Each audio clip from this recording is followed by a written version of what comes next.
Esta diapositiva es para explicar algunos aspectos del caso clínico sobre deficiencia de la deshidrogenasa de ácidos grasos de cadena media. Entonces nos dicen en el libro que es una enfermedad con una herencia autosómica recesiva, eh, que la alteración se produce por una mutación puntual en la cual una adenina se cambia por una guanina, eh, que es una mutación de sentido erróneo. ¿Por qué? Porque un codón que codifica para el aminoácido ácido glutámico se cambia por un codón que codifica para lisina, que esto lleva a una pérdida de la estabilidad de la enzima y de la pérdida de la función de la enzima. En el libro nos hablan de que los ácidos grasos se pueden dividir en 4 grupos dependiendo de su tamaño: ácidos grasos de cadena corta de 4 a 8 carbonos, de cadena media de 6 a 12 carbonos, de cadena larga de 10 a 16 carbonos y de cadena muy larga entre 17 y 26 carbonos. Los ácidos grasos, su catabolismo se llama oxidación de los ácidos grasos.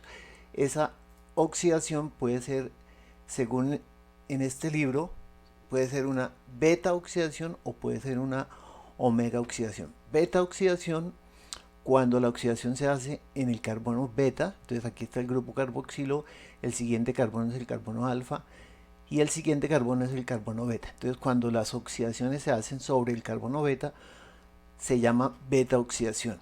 Ahora, el carbono del extremo opuesto del grupo carboxilo, este CH3, se llama el carbono omega. Entonces, cuando la oxidación por un exceso, por ejemplo, de ácidos grasos en el citosol, que entran en contacto con el retículo endoplasmático liso, entonces ese exceso de ácidos grasos puede llevar a la oxidación de este último carbono.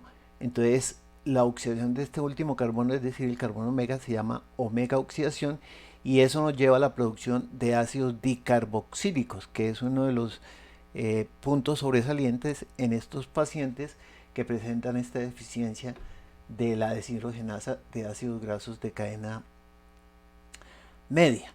Entonces nos dicen, bueno, entonces los ácidos grasos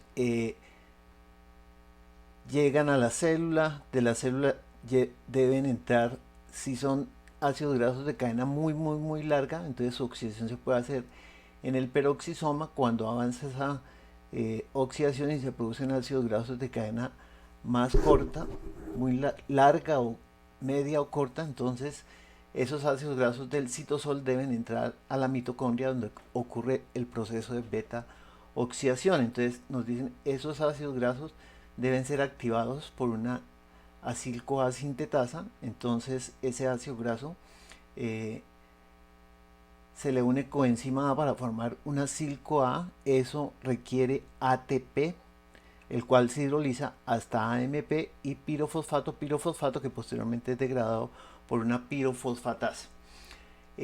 Como no puede entrar en forma de acil-CoA a la mitocondria, entonces ese acil-CoA debe eh, ser reemplazado, la coenzima A, por una carnitina, produciendo acilcarnitina. Esas acilcarnitinas ingresan a la matriz mitocondrial, y en la matriz mitocondrial nuevamente la acilcarnitina debe ser convertida en acil-CoA que ahora sí puede entrar a la beta oxidación. Entonces la beta oxidación es básicamente un ciclo repetido de 4 reacciones. Una primera reacción, que es una oxidación por una acil-CoA deshidrogenasa. Entonces se nos oxida el enlace, un enlace sencillo se convierte en un enlace doble para producir un enoil-CoA. Entonces esto es catalizado por la acil-CoA deshidrogenasa. Al convertir este enlace sencillo en enlace doble, se liberan 2 electrones. Esos 2 electrones son capturados por el FAD, convirtiéndose en FADH2. Esta primera reacción entonces puede ser catalizada, dependiendo del tamaño, por las acil-CoA deshidrogenasas. Una vez se produce el enoil-CoA, Entonces este NOIL-CoA presenta una adición de una molécula de agua, una hidratación por una hidratasa.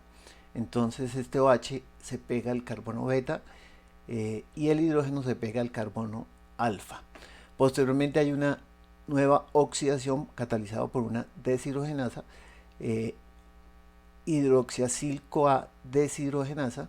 Entonces nuevamente oxida este grupo hidroxilo a un grupo ceto, se liberan dos electrones, esos dos electrones son capturados por el NAD convirtiéndose en NADH y produciendo un ceto-acil, ceto, porque hay un grupo ceto, ceto-acil-CoA.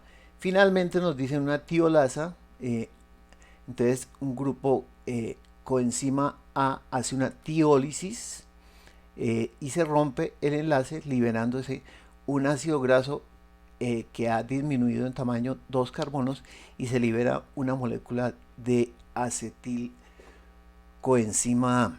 Esta acetilcoenzima A entonces puede ser utilizada en oxidación o puede ser utilizada en la síntesis de cuerpos cetónicos. En esta reacción de la acil-CoA deshidrogenasa, entonces si el ácido graso es de cadena entre 4 y 6 carbonos, entonces la enzima que actúa es la acil deshidrogenasa de cadena corta.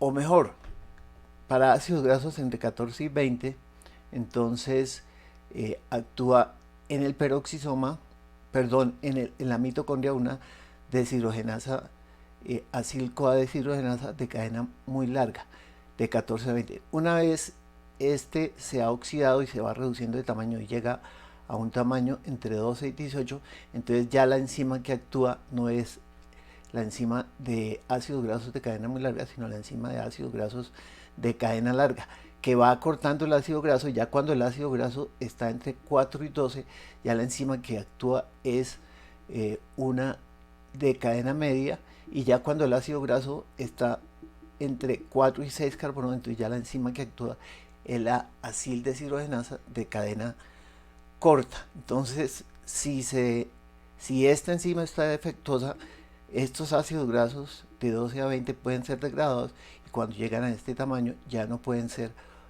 oxidados. Entonces se detiene la degradación de ácidos grasos, se detienen y se empiezan a acumular estos ácidos grasos de cadena media unidos a la coenzima A.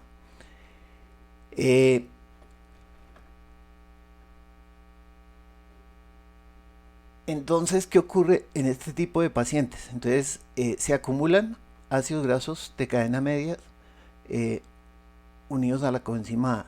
Salen de la mitocondria en forma de ácidos grasos de cadena media unidos a la carnitina. Se exportan a la sangre. Estos ácidos grasos en el citosol, antes de ser exportados, pueden ser convertidos en ácidos dicarboxílicos por la omega oxidación, y esos ácidos grasos pueden ser N-acilados unidos al grupo amino de la glicina para producir hexanoil, por ejemplo, o suberil glicina, que se encuentran incrementadas en esta paciente que presenta esta deficiencia de ácidos grasos de cadena media.